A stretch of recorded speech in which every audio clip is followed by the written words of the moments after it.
multa isolada de 50% sobre compensações não homologadas. Você já deve ter ouvido falar sobre esse assunto e com certeza ouviu sobre a decisão do STF relacionada ao tema 736, que considerou inconstitucional a aplicabilidade dessas multas.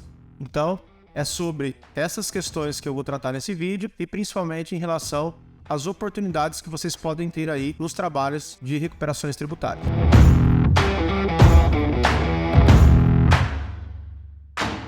Pessoal, a multa isolada de 50% sobre as compensações não homologadas já é uma questão muito debatida aí no mundo tributário, principalmente em função de trazer aí efeitos negativos tanto para os contribuintes quanto para os prestadores de serviços que estão aí atuando na consultoria tributária de uma maneira geral. Então, antes de entrar no mérito da decisão do STF, eu vou trazer aqui para vocês um pouco do histórico sobre a particularidade aí da multa isolada, que ela está prevista no artigo 74 da Lei 9.430, especificamente nos parágrafos 15 e 17 do artigo 74. O parágrafo 15 do artigo 74, ele tratava da questão da multa isolada nos casos de pedido de ressarcimento indeferido não homologados. E o parágrafo 17 trata das questões da multa relacionada às compensações não homologadas. Em 2015, a gente teve aí uma alteração na legislação e o parágrafo 15 ele acabou sendo revogado, e aí toda a parte de levantamentos de créditos, principalmente nos trabalhos de levantamento de crédito de PIS/COFINS,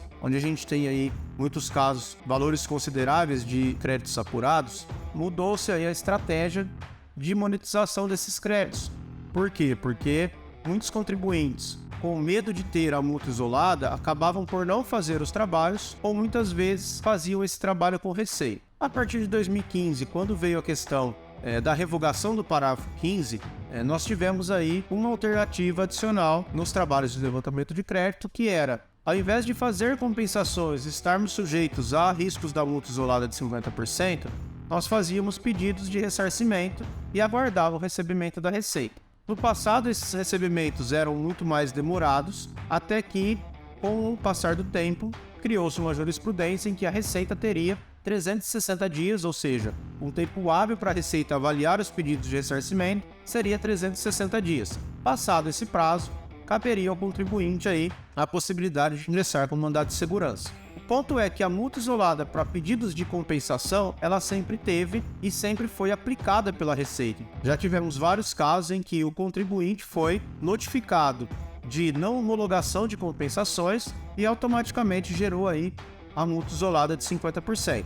Então, trazendo por exemplo prático, vamos imaginar aí um trabalho que se levantou R$1 milhão de créditos e esse R$1 milhão foi utilizado para compensar alguns débitos desse contribuinte. Bom, ao analisar essas compensações, a Receita, por alguma situação específica, considerou que esses créditos seriam indevidos. E aí ela não homologou esse pedido de compensação. Qual que é o aspecto prático relacionado a isso? Todos aqueles débitos de R$1 milhão que foram compensados, eles passam a ficar em aberto. Ou seja, é como se aqueles débitos nunca tivessem sido recolhidos. E aí passa a crescer juros e multa de mora, que os juros são calculados pela taxa Selic, e a multa de mora 0,33 ao dia, limitada a 20%. Além desse R$1 milhão que ficar em aberto com juros e multa, a Receita ainda vinha e aplicava uma multa isolada de 50%. Ou seja, um trabalho que teve um benefício de R$1 milhão se transformava em um problema de R$1,5 milhão para esse contribuinte. Com o julgamento do tema 736 pela STF, que considerou inconstitucional a aplicação da multa isolada de 50%,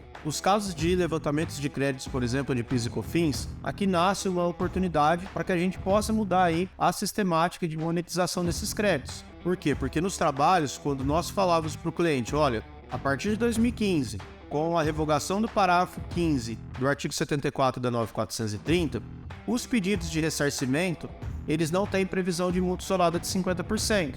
Então, entregava-se ali os pedidos de ressarcimento, aguardava o pagamento pela Receita e, quitado esses valores pela Receita, devolvidos esses valores pela Receita em conta corrente do contribuinte, ele não tinha mais a questão da multa isolada de 50%. Então não tinha esse risco. Contribuintes que optavam por compensar até o julgamento do STF ficavam aí sujeitos a essa questão da multa isolada de 50%, e aí em muitos casos os próprios contribuintes optavam por e para a linha de ressarcimento, em que pese demorar mais aí para ter um efeito caixa, para que não estivessem sujeitos a essa multa.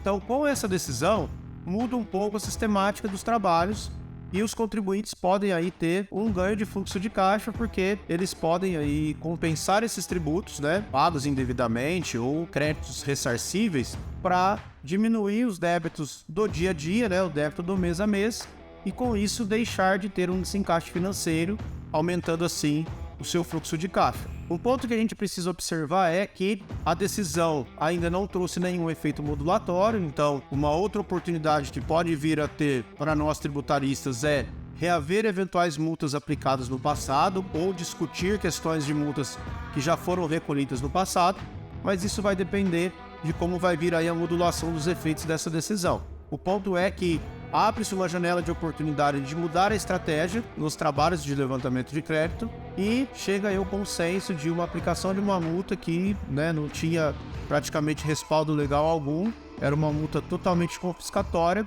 mas que infelizmente trazia não só problemas para os clientes do ponto de vista de aspectos financeiros com eventuais multas, mas muitas vezes inibiam esses clientes a utilizar os pedidos de ressarcimento e que poderiam ser transformados em declarações de compensações, querendo fugir aí do aspecto da multa isolada. Então aqui cabe para a gente avaliar aí os efeitos dessa decisão, ficarmos atentos aos eventuais efeitos modulatórios e abre uma nova janela de oportunidades para que a gente possa provavelmente buscar aí questões do passado e mudar um pouco a estratégia de monetização nos trabalhos futuros. Então, nós estamos aí passando por grandes momentos, né, de mudanças e de decisões do STF sempre contrárias ao contribuinte. Esse é um caso que, felizmente, o contribuinte teve um ganho de causa. Nós tivemos aí uma decisão que faz realmente sentido, né, não poder aplicar essa multa isolada de 50%. E para nós, prestadores de serviços e para outros empresários aí, nasce uma grande oportunidade para poder realmente ter impactos no próprio fluxo de caixa com levantamentos de créditos de maneira geral.